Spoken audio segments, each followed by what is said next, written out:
Buenos días, soy Esther Echeverría, promotora de arte, curadora de exposiciones para diferentes museos, enamorada absolutamente del arte y en particular de este enorme maestro que es Germán Cueto.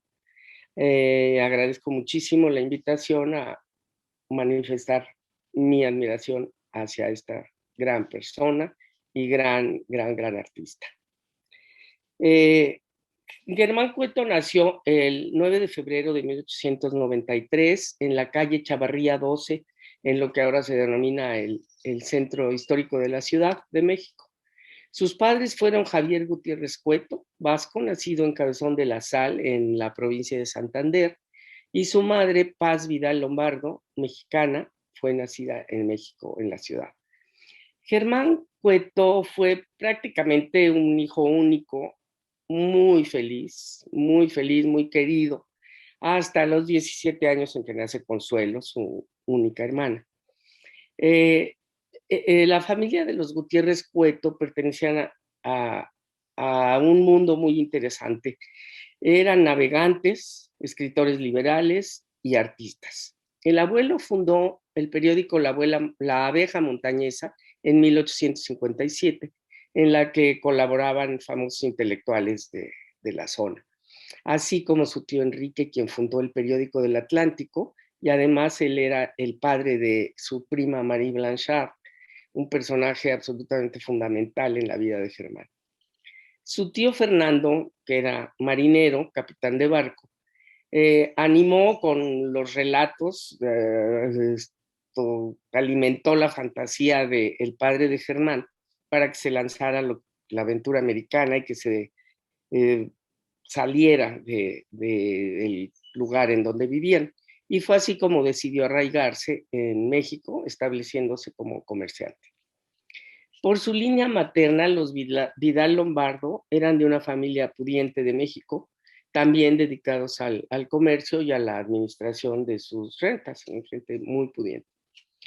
Cuando contaba 5 años de edad, sus papás se trasladaron a la ciudad de Jalapa, en Veracruz, donde residieron hasta 1905, año en que regresaron de nuevo a la Ciudad de México para habitar en la casona de los Vidal Lombardo en Miscalco 12, casa que heredaría Germán Cueto posteriormente y famosa por lo que se enterarán en adelante. Cursó 2 años de preparatoria solamente. Algunas escuelas fueron clausuradas en esos años por las difíciles de la revolución que obviamente transformaron el entorno social, económico, etcétera, con un nuevo planteamiento ideológico, político y estético. Las cosas cambiaron fundamentalmente y pudo posteriormente ingresar a la Escuela de Ciencias Químicas, en donde adquirió los conocimientos que utilizaría durante toda su vida para hacer experimentos en diferentes y crear inclusive diferentes materiales que fueron utilizados en su muy fructífera escultura. Eh, de ello queda testimonio una carta que les quiero leer parte de ella, que Helen Escobedo, quien fue su alumna, le escribió diciendo: crear polvos de mármol, piroxilina, asbestos y vinelita, tus extraños menjurjes, que aplicados en forma de pasta mis armazones de alambre se endurecían con las texturas. Buscábamos juntos esas texturas o cuando quería yo empezar a tallar en una piedra, me explicabas que era mucho más sencillo vaciar nuestra propia piedra hecha a base de otra fórmula tuya, porosa, ligera y barata. Así me dejaste desquitar mis energías sin ofender con mis infantilismos una piedra noble creada a través de los siglos. Te veía como un gran alquimista, botes llenos de piedra, polvos y líquidos sintéticos malolientes. Solo tú podrías resolver mis problemas técnicos, ya que mis problemas artísticos eran míos y nunca intervenías en ellos. En 1914 se va por su propia cuenta a la ciudad de Jalapa para enrolarse al grupo Los Cómicos de la Legua, que de niño en su estancia en Jalapa los había disfrutado. Entonces regresa con ellos, se afilia al grupo lo aceptan y aprende a hacer de todo, y inclusive actuó. Además, trabajaba en los ferrocarriles, así como en la explotación agrícola de la propiedad de los Cueto. En 1916, en fecha muy cercana, pierde tanto a su madre como a su padre y decide regresar a España a buscar a su familia, a sus parientes y a crear un vínculo de enorme importancia con su prima Marie Blanchard, quien para esa época ya era una reconocida pintora cubista en París, a donde ambos, estando en Cabezón de la Sal, viajan intermitentemente a París, en donde ella le integra con los grandes bohemios e intelectuales de la época, como Jean Cocteau, Max Jacob, Pablo, con Picasso, con Matisse, Guillaume Apollinaire, entre otros. Inspirado en esa convivencia, decide ser artista, entonces regresa a México e ingresa a la Academia de Bellas Artes, en donde tiene como maestro a Fidencio Nava, a quien había conocido en la Escuela de Ingeniería Química y de Ciencias Químicas, y asimismo tuvo como maestro a José Cruz Tobar y al mismo director de la academia, que era Arnulfo Domínguez, bueno, Fidencio Nava, un simbolista extraordinario, y los demás, todos eran, en esa época, tenían un respeto y un conocimiento enorme del oficio. Es en la academia en donde se enamora de Dolores Velázquez Rivas, su gran compañera y cómplice. En 1919 se casaron y tienen 3 hijos, Ana María, Mireya y después de muchos años, Jorge llegó a la familia. Su hija Mireya describió el matrimonio de sus papás como el resultado del feliz encuentro de 2 seres humanos dotados de hermosura, talento y de esas cualidades fundamentales que antes se llamaban virtudes. Entre estas virtudes destaca la de su padre, que supo estimular el trabajo artístico de su madre en una época de cerrazón social, refiriéndose concretamente al machismo. Ella llegaría a ser reconocida como una artista polifacética con el nombre de Lola Cueto, del que todos reconocemos en sus maravillosos tapices en particular. En 1921, Cueto es ayudante del escultor Ignacio Asúnzulo, con quien hace una liga de amistad muy fuerte también. Cueto es seducido por la generosa política cultural de Vasconcelos y firma la Declaración Política, Social y Estética, escrita por Siqueiros, para el Sindicato de Trabajadores Técnicos, Pintores y Escultores. Fue maestro en varias escuelas secundarias, en las escuelas de artes y oficios para señoritas Gabriela Mistral, en la Escuela Normal de Maestros como profesor de materias artísticas, imparte ahí el modelado para escultura. El gran proyecto de la Escuela de Pintura al Aire Libre que fundara el pintor Alfredo Ramos Martínez en Santa Anita, Iztapalapa, en 1913, tuvo solamente un año de duración, por las razones que conocemos, ya que, bueno, junto con la universidad, la Escuela Nacional de Bellas Artes y la Escuela de Pintura al Aire Libre, así como las escuelas primarias y secundarias, fueron cerradas por el decreto de Venustiano Carranza. Hasta comienzos de la administración del general Álvaro Obregón en 1920, fue que el proyecto de las escuelas al aire libre comenzó de nuevo con el propio Ramos Martínez, esta ocasión ubicada en Chimalistac. Obviamente Vasconcelos estuvo presente en esta reapertura de las escuelas al aire libre. Posteriormente se abrieron muchas más, incluso en algunos estados del país. José Vasconcelos concibió la experiencia estética y la creatividad como los mayores logros de la actividad humana. Creó 3 dependencias: las escuelas, las bibliotecas y las bellas artes. En esa época se imprimieron cantidad de libros clásicos en su mayoría, y bueno, José Vasconcelos, sabemos su enorme importancia en la creación del muralismo en México y de tantos y tantos otros proyectos. En 1923 aparece una de las primeras misiones culturales presidida por Roberto Medellín, oficial mayor de la Secretaría de Educación, y fue encabezada por el maestro Rafael Ramírez en Cecualtipán, en el estado de Hidalgo. Esto a beneficio de los maestros rurales. Cueto tuvo una actividad muy, muy importante, absolutamente de dedicación verdaderamente casi como misionero, por lo cual obtuvo una mención honorífica que le entregó el propio José Vasconcelos el 9 de noviembre de 1923. Bueno, en este clima se reestructura el país en todos sentidos y Lola y Germán, pues bueno, ninguno en esa época estaba boyante, y ellos siempre mantuvieron abiertas las puertas de su casona de Miscalco 12, en la que recibían a todos los amigos que llegaban a comer, a dormir, a intercambiar ideas, etc. Ellos compartieron su economía hasta donde les permitía. En esta casona vivió Diego Rivera y Lupe Marín, también vivió Ignacio Asúnzulo con su joven y bella compañera Mireille, por quien le ponen el nombre a Mireya, su pequeña hija. Ahí en esta casona nacieron Mireya y Ana María.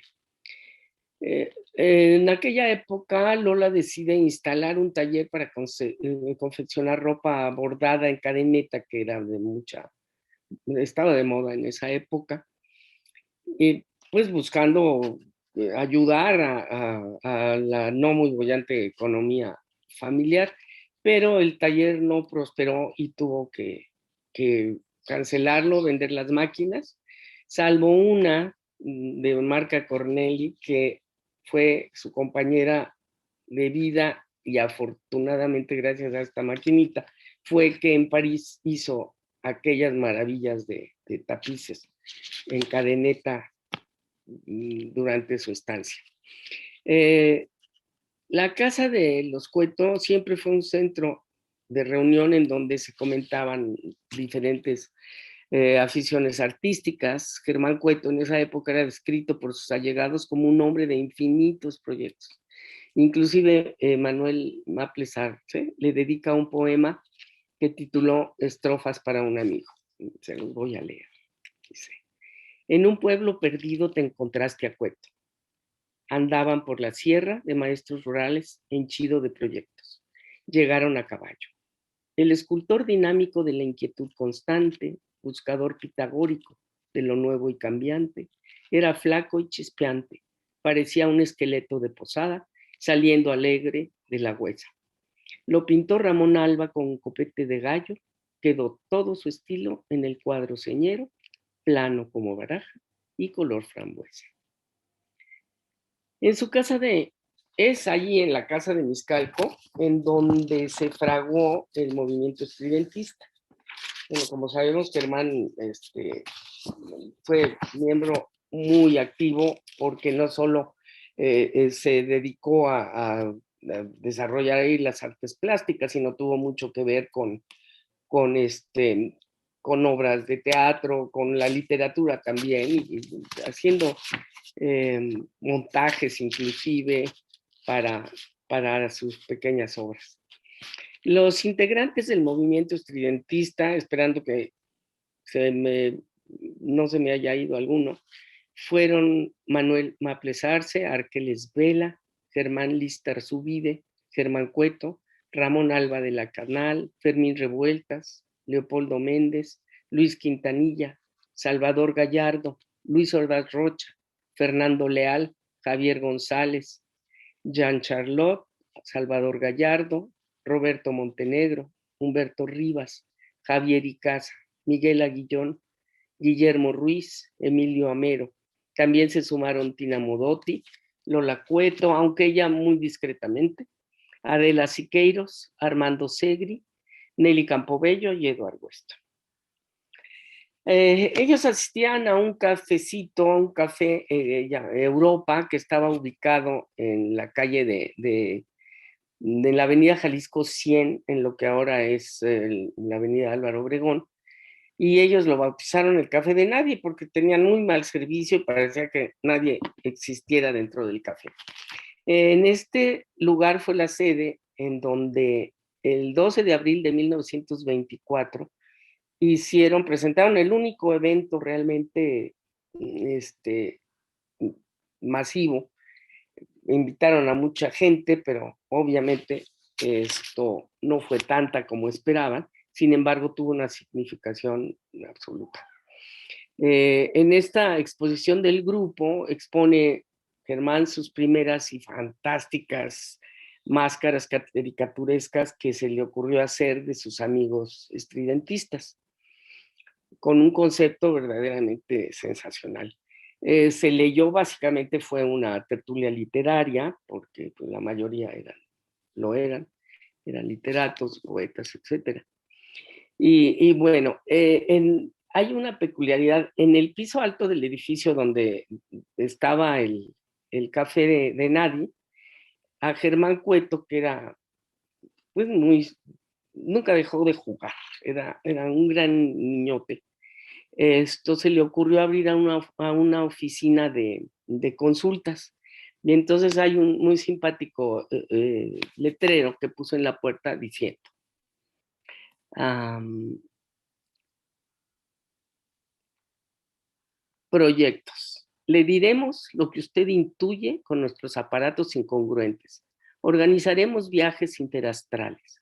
Sabemos la cuadratura del espacio. Nuestras medidas se basan en la cuarta dimensión. Auscultamos el corazón del infinito. ¿Quiere usted ser un héroe?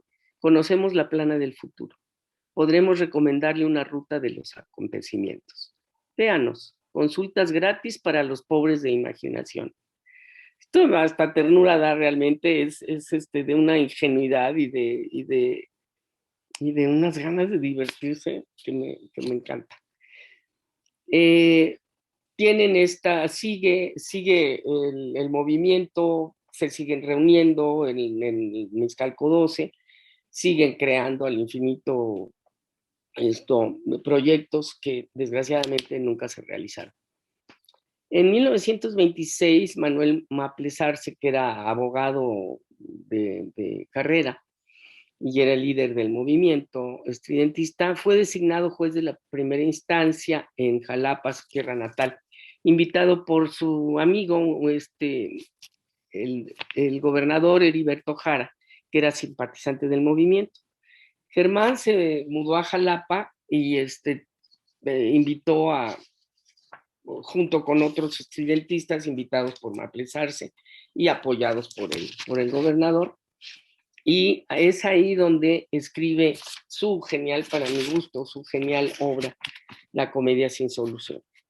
Él denominó a esta obra como un ejemplo del teatro sintético, que desgraciadamente sus otras obras desaparecieron.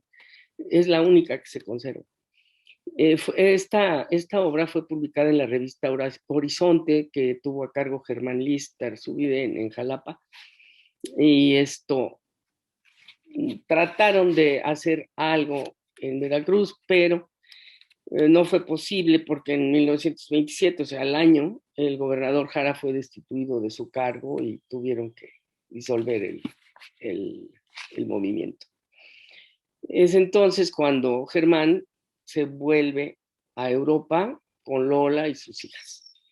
Se asentaron en París, cerca de la casa de su prima, Marie Blanchard, y ahí sí entró de lleno al mundo de los intelectuales. En esa época conoció a André Lot, a Brancusi, a André Salmón, que posteriormente junto con Joaquín Torres García crean el Cercle Carré, que por cierto, muy parecido en, en, en intención al estudiantismo. Conocen a Angelina Beloff, a Joaquín Torres García, a José de Creft, que era mexicano, Pablo Gargallo, Julio González, Juan Gris, el gran amigo de María Blanchard, Ramón López Serna, a Braque, a Julio González, a Jacques Lipchitz, a Francis Picabia, en fin. Él se integra perfectamente a este mundo porque Germán era un hombre muy culto, le fascinaba leer, le fascinaba la música, era un hombre realmente moderno en toda la extensión de la palabra. Durante un tiempo allá fue ayudante del escultor español Julio González. Forma parte obviamente del Cercle Carré y obviamente invitado por Torres García, con quien hizo una amistad realmente importante también.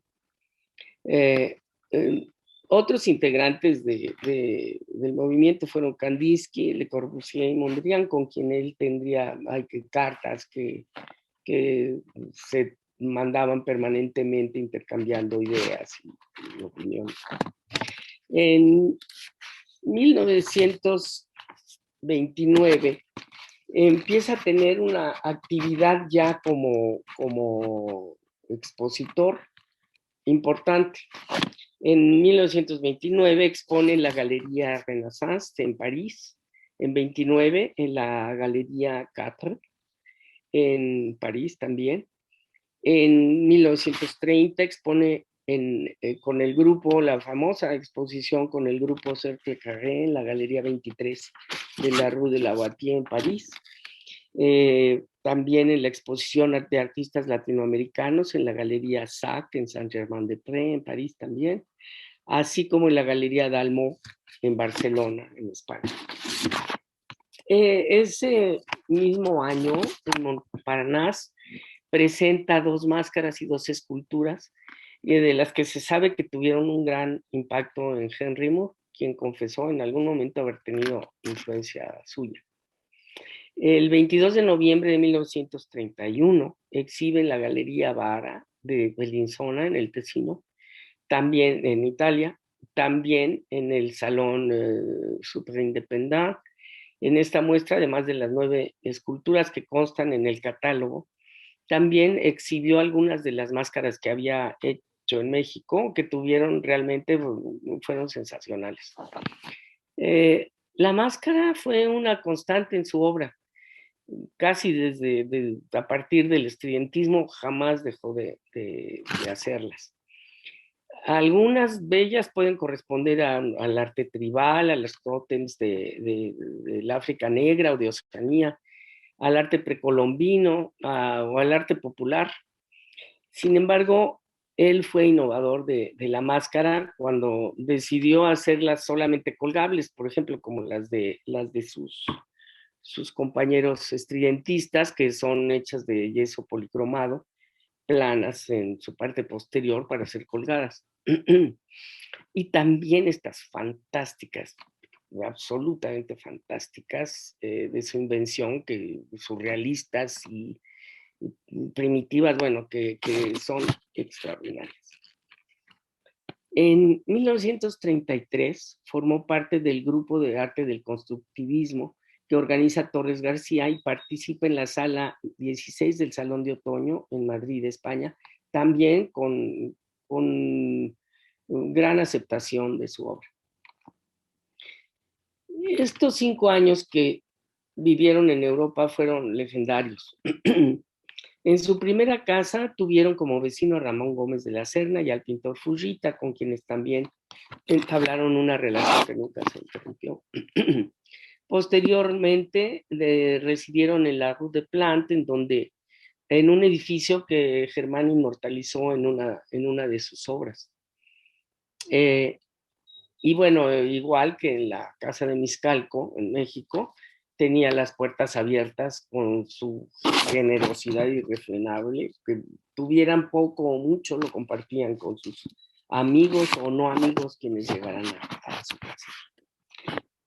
A pesar, se decía que todos los mexicanos de París y de otras nacionalidades acababan recalando en la casa del Escueto, en donde se bailaba foxtrot y charleston con Alfonso Millán al piano. Tenían esa peculiaridad también que eran, pues sí, grandes intelectuales, pero Lola y Germán les gustaba muchísimo bailar Entonces armaban unas tertulias muy, muy divertidas. La solemnidad no privaba en sus relaciones ni en su vida cotidiana. Bueno, esta época tan feliz terminó pues por el clima político de la guerra en Europa, que se respiraba ya, y por la muerte además de su querida prima Marie Blanchard, quien se murió el 6 de abril de 1932. Así que decidieron regresar de nuevo a la casona de Miscalco en México, trayéndose a Angelina Beloff, a quien invitaron para venir a conocer el México que Diego Rivera le había hecho amar tanto. Entonces Angelina viene con ellos en el buque y se queda a vivir en Miscalco algunos años y decide finalmente acabar su vida en México. Nunca regresó a París. Bueno, ahí en Miscalco, con Angelina Beloff la relación trascendió en muchos sentidos, porque bueno, llegan de nuevo a la casa con todo por hacer. Y ahí, bueno, voy a acentuar mucho la casa de Miscalco porque creo que poca gente sabe todo lo que ocurrió ahí, todo lo que se fragó ahí como el movimiento estudiantista. Vuelven a Miscalco, ahí se fundó la LEAR, la Liga de Escritores y Artistas Revolucionarios, que gracias al presidente Cárdenas pudo lograr su meta, que fue apoyar a las artes plásticas, literatura, música, pedagogía, ciencias, teatro, cine, fotografía y arquitectura. En el último piso de la casona de Miscalco, que era pues una casona, organizaron una exposición de carteles antifascistas que fue de poca repercusión, digamos, de las que se tengan datos, porque no tuvo críticas, pero se habló muchísimo en el ambiente de ese momento, ¿no? Era única. Ahí también aterrizaron un proyecto de hacer un cineclub, uno de los poquísimos primeros que hubo. Ahí expusieron, por ejemplo, El sombrero de paja de Italia, dirigida por René Clair, y a esa obra maestra del expresionismo alemán, El gabinete del doctor Caligari. De esta tónica era el cine el cineclub que armaron y que tuvo bastante duración. Ahí también nace el Teatro Guiñol. Era una idea que Germán y Lola ya tenían desde Europa. Y bueno, invitaron a Angelina Beloff, que en Rusia existía, era muy importante el Teatro Guiñol. Y Angelina Beloff tenía conocimiento de todo este movimiento, así que fue un trío perfecto para arrancar con el Teatro Guiñol, que no existía en México en esa época. Lola se dedicó de 1933 hasta 63 al Teatro Guiñol. Escribía obras, eh, vestía y movía los títeres, en fin, tenía que ver con todo. Fue la que nunca claudicó de esta bellísima actividad. Bueno, obviamente que Angelina Beloff estuvo con ella un tiempo, pero también aquí Angelina decidió seguir pintando y bueno, el Teatro Guiñol quedó un poquito a la saga, ¿no? Eh, la primera, fíjate, a ese proyecto, bueno, se acercó también o integró con la misma importancia, se integraron Loló y Ramón Alba de la Canal. Loló era su hermana. Los dos también habitaban en parte de la casona, igual que Diego y Lupe. Entonces tenían pues espacio, tenían las ganas y era, estaba perfecto para arrancar ya por fin con este proyecto. La primera función fue en la casona con Elena Huerta también y Graciela Amador, que se acercaron al grupo. Para esta primera función, llenaron la casa con los niños de una escuela que había por ahí y algunos otros niños que invitaron de la calle, pero también invitó Germán a Narciso Basols, que en esa época era eh, era secretario tenía que ver con la Secretaría de Educación Pública.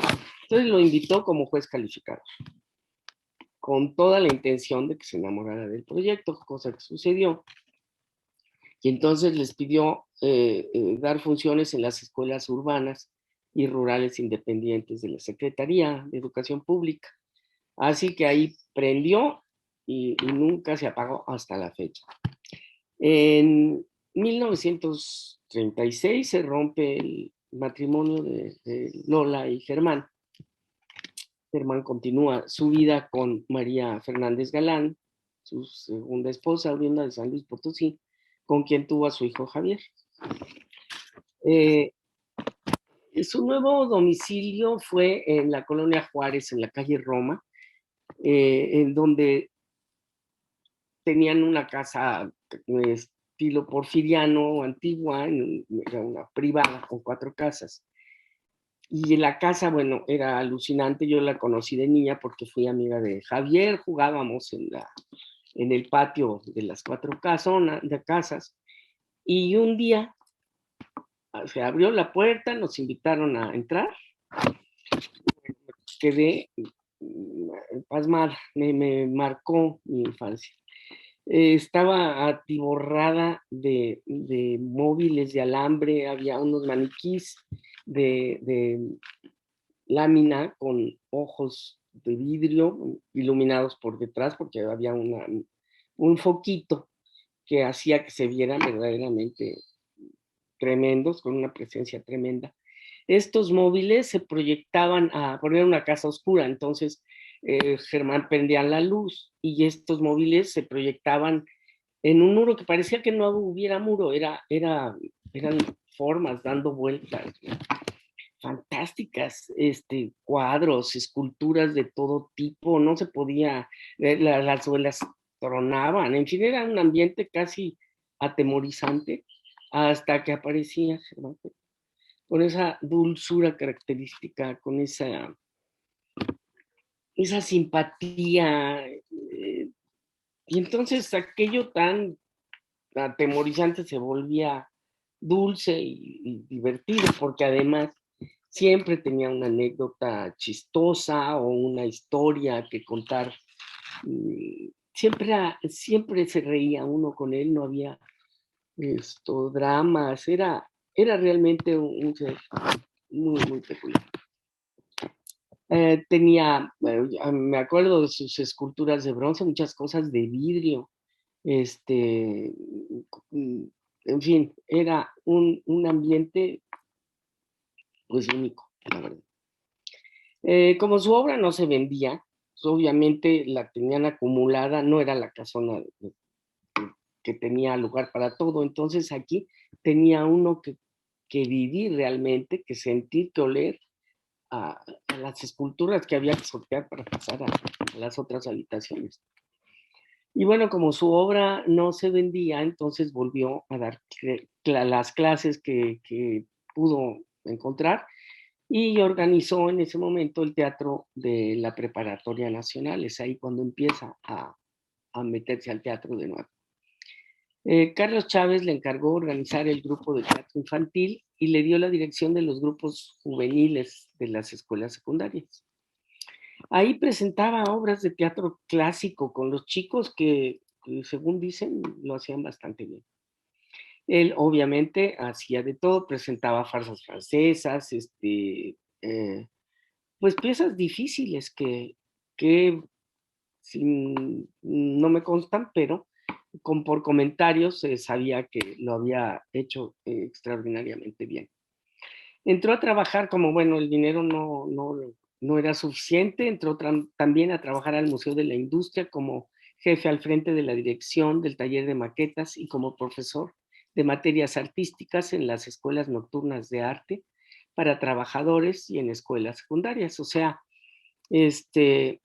muchos niños que ahora pues ya están desaparecidos, hablaban de las sensacionales clases que daba, siempre amenas, haciéndolos realmente amar la escultura.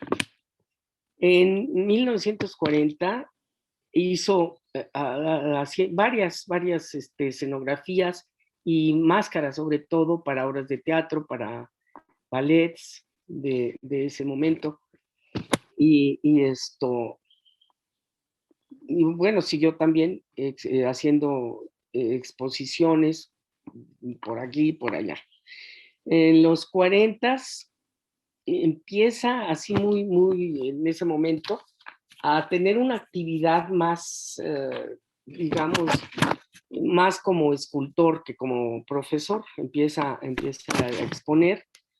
Por ejemplo, en 1943 participó en una colectiva en el Salón Libre, 20 de noviembre, la de la Galería de Arte Mexicano, que fue muy importante, tuvo muy buena crítica afortunadamente y se dio a conocer ahí sí de lleno entre los pintores, los artistas plásticos del momento.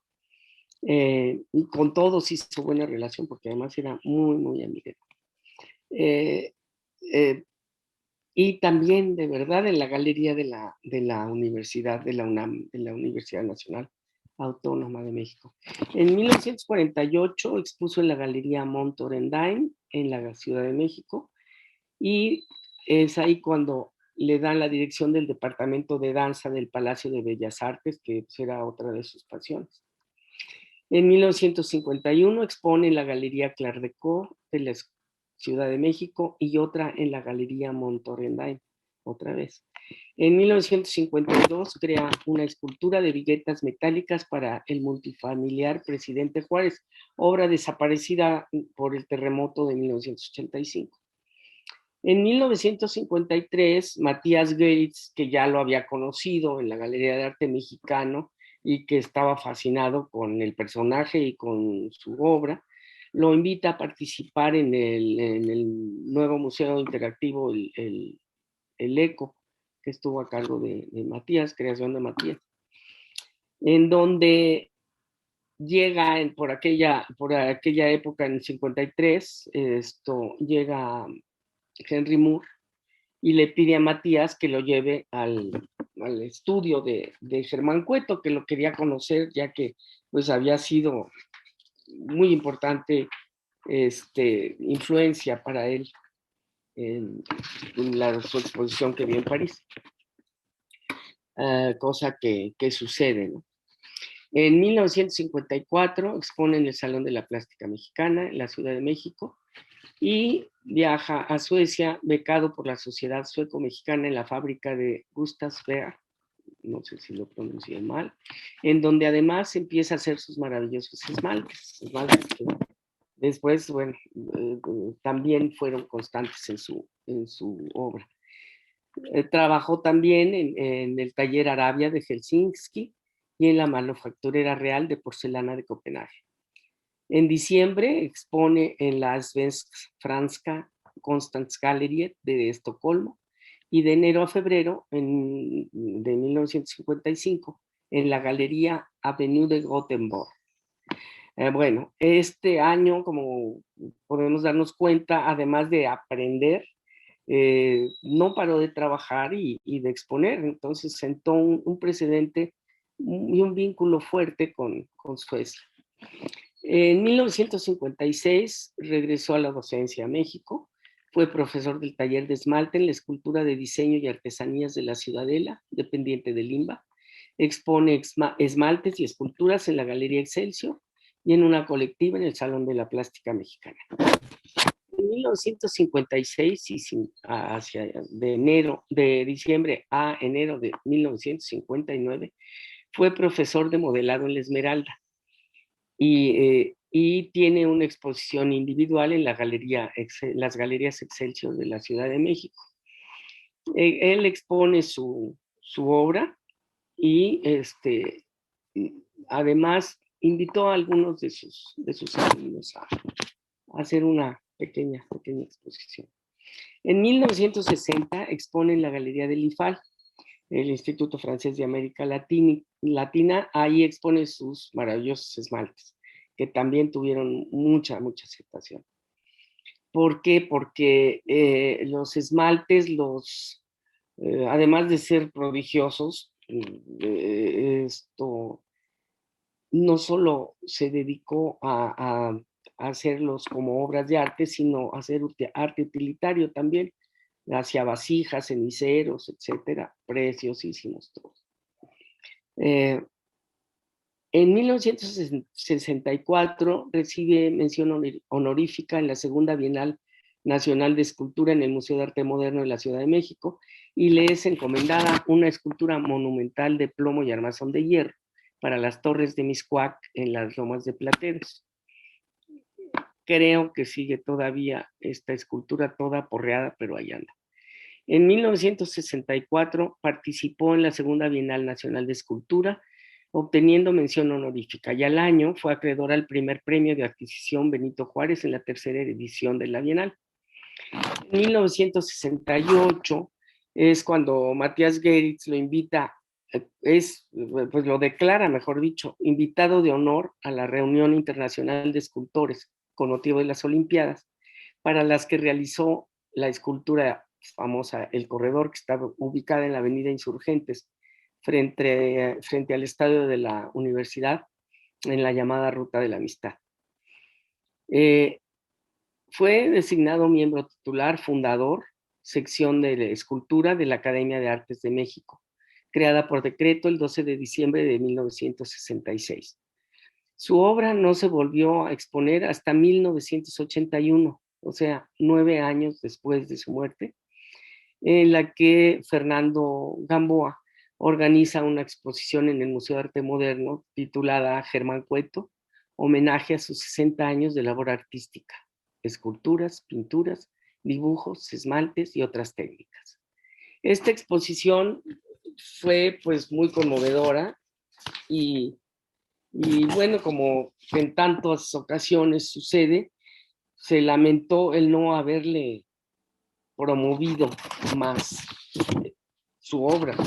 Para muchos fue una revelación, muchas personas no tenían ni idea de que existió Germán Cueto. Como obra pública hizo un medallón, perdón que no lo mencioné antes, pero ahorita me acordé del medallón de Manuel M. Ponce que está a la entrada de la sala que lleva su nombre en el Palacio de Bellas Artes. Su obra pública pues fue muy poca, desgraciadamente. Él incursionó en el concurso que hubo para el Monumento a la Madre, del que tiene una maqueta sensacional, ilustrada, el Monumento a la Revolución también, y se quedó tan entristecido porque ni siquiera tuvo mención ni nada. Entonces decidió ya nunca más concursar en ningún tipo de concurso. Haciendo un recuento de toda su vida, nos damos cuenta que Germán Cueto fue un creador con mayúsculas. Un hombre al que no le interesó para nada comerciar su obra. Era muy discreto, era muy austero en su vida, o sea, no le interesó, no le hizo mella ni que no lo apreciaran ni que no se vendiera su obra. Entonces él simple y llanamente lo que tenía lo compartía y hablando de conocimientos, de todo, siempre fue afable con todo mundo. Y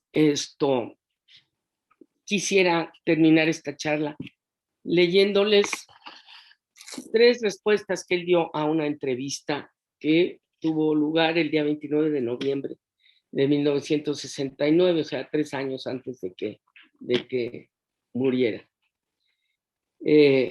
Las preguntas eran: ¿cómo es la escultura en México? ¿Cómo debiera ser? ¿Es insuperable la escultura prehispánica? Entonces él responde: a la primera pregunta debería contestar con esta otra: ¿cuál escultura? que aunque parezca tanto podría justificarse, pues hoy hay que considerar dos tipos principales, el de la escultura realista, figurativa y sujeta a los inflexibles cánones académicos, y la escultura no figurativa, expresionista, autónoma, libre de cortapisas y limitaciones, que cuenta como la académica con buen número de adeptos y realizadores, pero tanto la una como la otra serán buenas. Aquí la respuesta a la pregunta. Cuando se sea fiel al, cuando sea fiel la expresión del sentir de un artista o de un grupo determinado de artistas, y por contra será mala en la medida en que sea solo una pobre simulación oportunista y no haga, en vez de ser fiel expresión de una sensibilidad, sino copiar, imitar la obra ajena sin sinceridad ni emoción, solo para estar de moda o inspirada en el móvil económico. Para la segunda pregunta, ¿cómo debería ser la escultura en México? La respuesta no puede ser ni más simple ni más categórica. La escultura, como toda obra de arte, debe ser, primero, auténtica creación. Segundo, sincera, honrada expresión de un sentimiento o de un pensamiento. Y tercero, libre e inmune a todo estímulo puramente mercantilista. En cuanto a si es insuperable la escultura prehispánica, la respuesta es otra pregunta. ¿Cómo puede superarse, ser perceptible algo que está muerto? Y este es el caso de la escultura prehispánica. Cesó su razón de ser al desaparecer la cultura que la produjo, destruida en mala hora por la conquista. Así pues, debe decirse categóricamente que sí es insuperable esta escultura, descartando desde luego todos los pastiches aztequistas o prehispánicos y tantas malhadadas copias como padecemos, y que no pueden tener justificación porque no responden ni representan a ningún estímulo ni religioso ni social.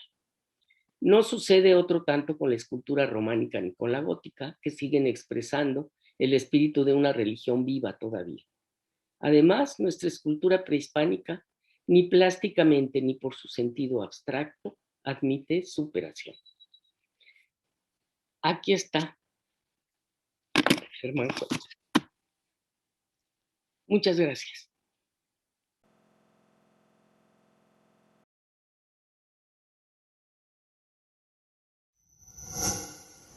Gobierno de México.